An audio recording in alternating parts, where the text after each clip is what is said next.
हिंदुस्तान का किसान लगातार जिस तरह से सड़कों पर उतर कर कृषि संशोधन बिल का विरोध कर रहे हैं, वहीं पे भाजपा लोकसभा के बाद आज राज्यसभा में इस बिल को बगैर किसी चर्चा के उपसभापति जी ने जिस तरह से तानाशाही रवैये के तहत इस बिल को पास किया है, कांग्रेस पार्टी इसका विरोध करती है।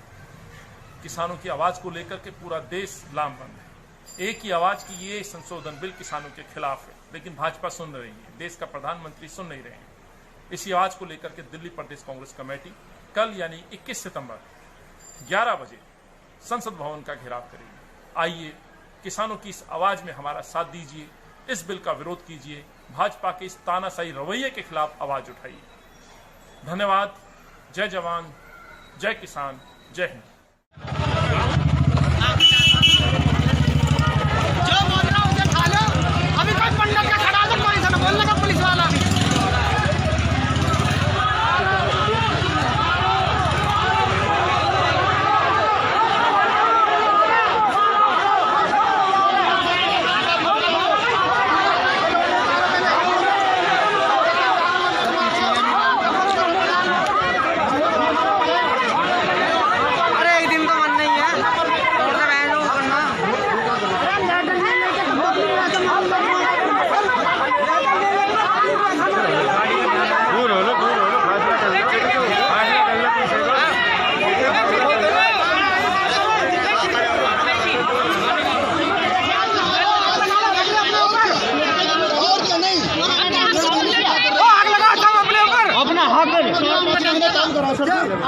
सारी बातें वहाँ मान ली गई थी।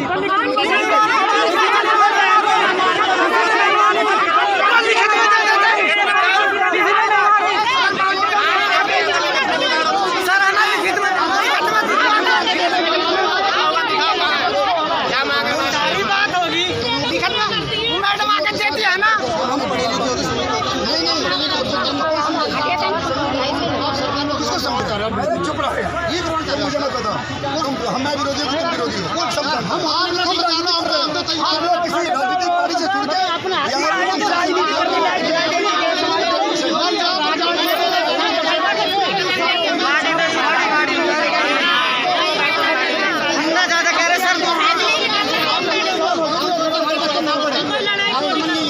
हम चाहते हो कि बाकी लोगों के खिलाफ मत पड़ा हो ना। हमारे खिलाफ हम नहीं चाह रहे, हमारे बच्चे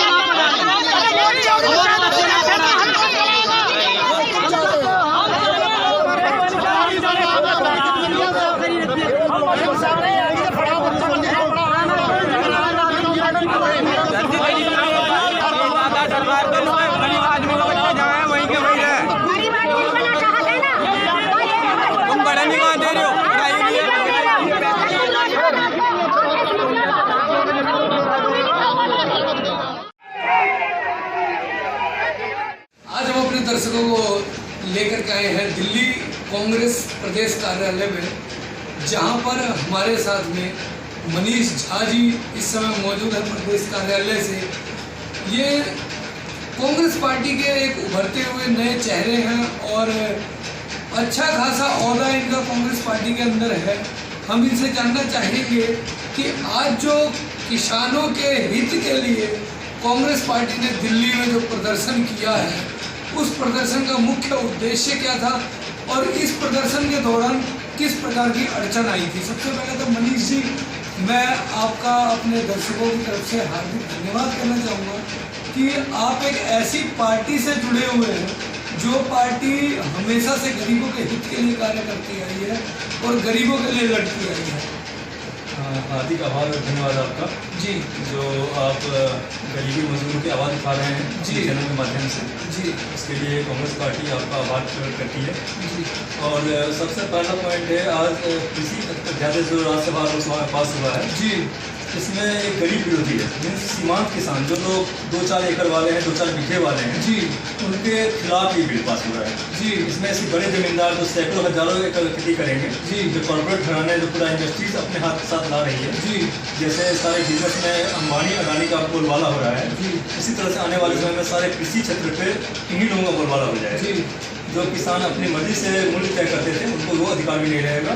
जो समर्थन मूल्य पहले किसान अपने आप तय करते थे वो अब सरकार उनके लिए तय करेगी। नहीं, पहले भी सरकारी तय करती थी, लेकिन वो किसानों की बात सुनती थी, किसानों का संगठन होता था जी, इस मामले पर बातचीत सरकार से बातचीत करके जी, और उनका यूनियन इस मामले में डिसाइड करता था। लेकिन अब कॉर्पोरेट घराने डिसाइड करेंगे, इसमें बड़े बड़े कॉर्पोरेट का मतलब आप लोग जानते ही हैं जी, सिर्फ प्रॉफिट जी, सिर्फ प्रॉफिट होता है, सरकार को उनका शेयर मिल जाएगा, कमीशन मिल जाएगा जी, जिसका कांग्रेस पार्टी विरोध करती है।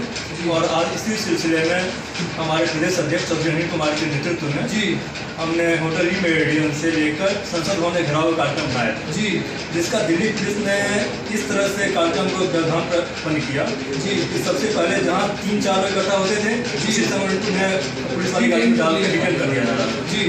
लास्ट में अनिल चौधरी जब आए 11:15 बजे टाइम था जी, तो पुलिस ने इतना अफरा तफरी का माहौल पैदा कर दिया जी कि हमारे बहुत सारे साथी इसमें परेशान हुए जी। जगह जगह यूथ कांग्रेस ऑफिस गए, कभी इधर जा रहे हैं उधर जा रहे हैं जी, ऐसा लग रहा था जैसे आतंकवादी घटना हो रही हो जी, पुलिस इतनी परेशान कर रही है। हम लोग किसानों के अधिकारों के लिए एक विपक्ष की सदैव भूमिका निभाने के लिए जी रास्ते पर आए थे और सोशल डिस्टेंसिंग का इसमें पालन किया गया था जी, सब काम तरीके से हो रहा था जी। लेकिन चूंकि इस पर गृह मंत्रालय का बहुत नियंत्रण है, दिल्ली पुलिस उनके अंदर है जी, इसलिए हम इस मामले में ज़्यादा नहीं बोल सकते, तो ज़्यादा बोलने का मतलब है देश के साथ गद्दारी करने का इल्जाम लग जाएगा। लेकिन सच्चाई है हम लोग किसानों के हक के लिए, उनके अधिकार के लिए, मजदूरों के हक के लिए ये लड़ाई संघर्ष दिल्ली कांग्रेस लड़ती रहेगी और अपने अध्यक्ष चौधरी अनिल कुमार के नेतृत्व में ये काम बखूबी करती रही है और हम आगे भी ऐसे कार्यक्रमों में हमारे सभी साथी भाग लेते रहेंगे।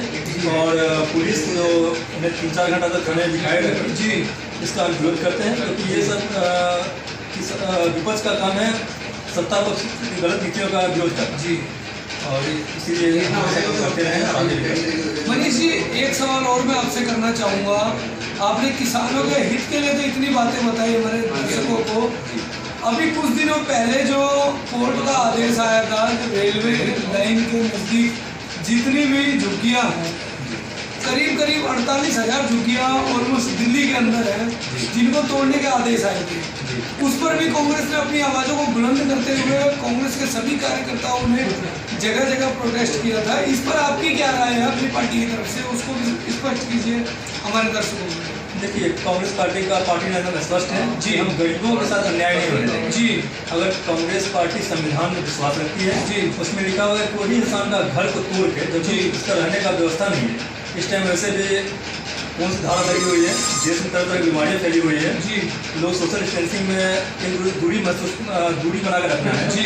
48,000 परिवार अगर रास्ते पर आ जाएगी, समझिए कितना होगा, लगभग कम से कम 510 लाख की जनसंख्या रास्ते पर आ जाएगी जी, जिनका रहने की कोई व्यवस्था नहीं। सरकार की इतनी सारी फ्लैट खाली पड़ी हुई है, दिल्ली कांग्रेस ने ये सरकार से डिमांड किया था कि इन लोगों को रहने की व्यवस्था कर दिया जाए जी, उसके बाद आप इन्हें तोड़िए, इन लोगों को हटा दीजिए जी, फिलहाल ये लोग कहाँ जाएंगे जी। और जो चौधरी अनिल कुमार के नेतृत्व में ये सारा कार्यक्रम हुआ है जी, और हमारे वरिष्ठ अधिवक्ताओं ने इस मामले को कोर्ट के सामने रखा और माननीय न्यायालय ने इस मामले पर हमें राहत दी है जी, और इन लोगों को अगली आदेश की सुनवाई होने तक जी इस मामले को कोर्ट ने तोड़ने से मना किया है, रोक लगा दिया जी। और सरकार के निर्णय का सुप्रीम कोर्ट ने विरोध किया है। सुप्रीम कोर्ट ने कहा जब तक अपने इन लोगों को व्यवस्था नहीं किया जाए जी, तब तक अगला आदेश जारी नहीं कर सकते हैं जी, जो एक तरह से कांग्रेस पार्टी की जीत है और दिल्ली की गरीब जनता की जीत है। बहुत बहुत धन्यवाद मनीष जी आपका।